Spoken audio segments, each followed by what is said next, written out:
Welcome back to the Results Operations Centre here in Midrand. And of course, this is the nerve centre of the elections and the place where we're going to be getting those results as and when South Africans have gone out to vote.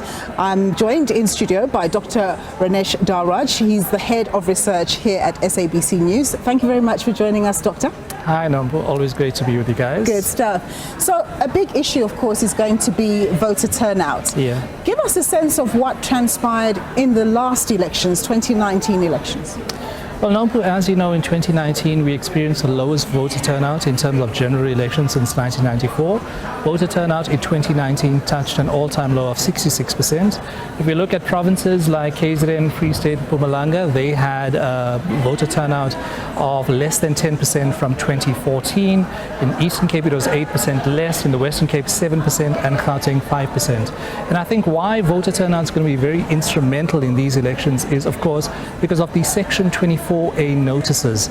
Now, registered voters needed to inform the IEC, the Electoral Commission, that they will be voting somewhere else if they were not going to be voting at the voting district where they are registered. Lots of people are not aware of that, and there hasn't been sufficient publicity from the IEC or whether from the political parties as well to inform voters, registered or not registered. So tomorrow, election day, I somehow kind of predict a little bit of chaos because people will go to a different voting station. You know, these changes were effected quite recently. In 2019, if you were in a particular province, you could vote anywhere. You just needed to fill in a couple of forms and, problem sorted. But this time around, consistent like the local government elections where you only allowed to vote at the voting district where you are registered. So if you are not registered at a particular voting district, you cannot vote at any other voting district within that ward. So I think that is my major concern. That is my big worry. 66% in 2019. I somehow foresee problems tomorrow. Voter turnout, maybe hovering between 50 and 60%, even lower than 2021, the local government elections, where voter turnout touched around 45%. So I think I'm really, really worried, really concerned. Why did the IEC introduce this new rigidity? What was the rationale behind that? I think their main concern was the allegation of voter fraud. People were allegedly voting in two places back in 2019.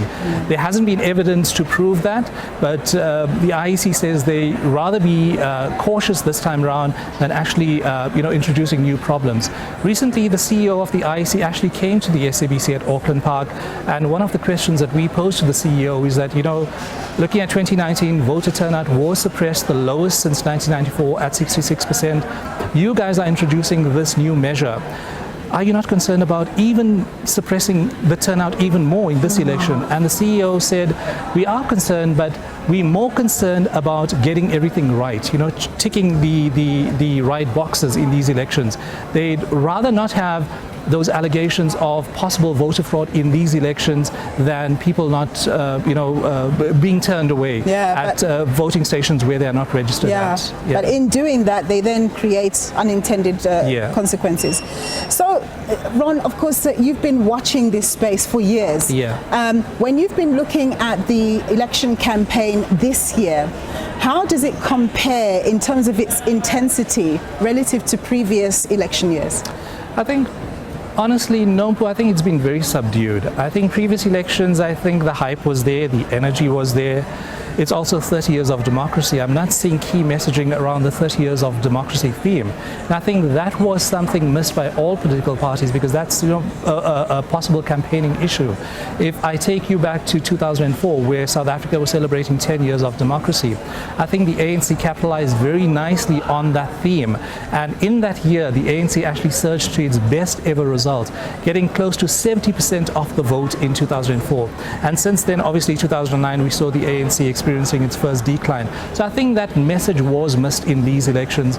That energy is not there, even at the IEC ROC where we are here at Gallagher.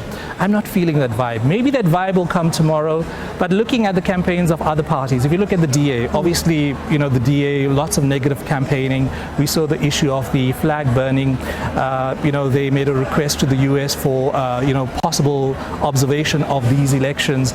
Then we saw the leader of the DA talking about questioning why are other parties coming into the Western Cape to campaign. Although those were negative campaign messages, it drew attention to the DA. Then if you look at another very controversial party like the Patriotic Alliance, very colourful characters, very colourful party as well. Kenny Kunene, Gayton McKenzie talking about erecting a border wall. They spoke about this earlier this year in Jan 2024. Yeah. Then obviously the big issue in the room is the Palestine-Israel situation in the Middle East. And then obviously the big issue for the PA is keeping out the illegal migrants. People need to be in this country legally, so they've been campaigning very nicely on those issues. Then obviously the other big story is Umkhonto weSizwe, the party of Jacob Zuma, former ANC president, former president of this country. And I think for me, where MK has scored is in terms of those court cases. Although they haven't been visible in terms of going door-to-door campaigns, rallies and that kind of thing, by drawing attention to themselves with those court cases, I think they kind of blindsided most of the other parties, notably parties like the EFF and obviously the governing party, the ANC. Some people even argued that the ANC actually helped to give them more airtime. Yeah. Absolutely, and I fully agree with that. Then obviously the MK party also participated in by-elections, maybe to just test the waters. They did very well in KZN, that's their stronghold because Jacob Zuma, the so-called Zulu factor.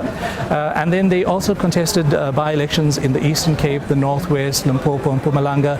They did very well in two provinces, KZN and to a certain degree in Mpumalanga, but the other places not so well. So I think they were, doing like a litmus test, how is the support outside of our stronghold positions in Mpumalanga and KZN. Then the EFF, parties like the EFF, Action SA, Rise Mzansi, they've been very visible. I think I've somehow been disappointed with the ANC. The ANC could have done much, much better. They drew in the big hitters like former ANC president and president of the country Thabo Mbeki. We also had Kgalema Motlanthe, former president of the country, and they had other prominence within the ANC fold to campaign for the party, but I think it was a little too late. And obviously they want to appeal to the middle class. Yeah. The ANC has done this in previous elections because the ANC kind of realized that they are losing that grip, that attachment with the middle classes, especially in the 8 metros. Yeah. The ANC has been weakening in the metros. So I think that was the main messaging behind getting the big hitters like Thabo Mbeki and Motlanthe. And obviously Jacob Zuma to a certain extent played into this picture as well because Jacob Zuma has moved away from the ANC, criticizing the ANC openly. And to counteract the JZ factor, they brought in these two heavy hitters, Motlanthe and Mbeki. The music is playing. We have to head back to studio. That was Dr. Ronesh Dhawraj. He's the head of research here at SABC News. We're going to hand it back to studio.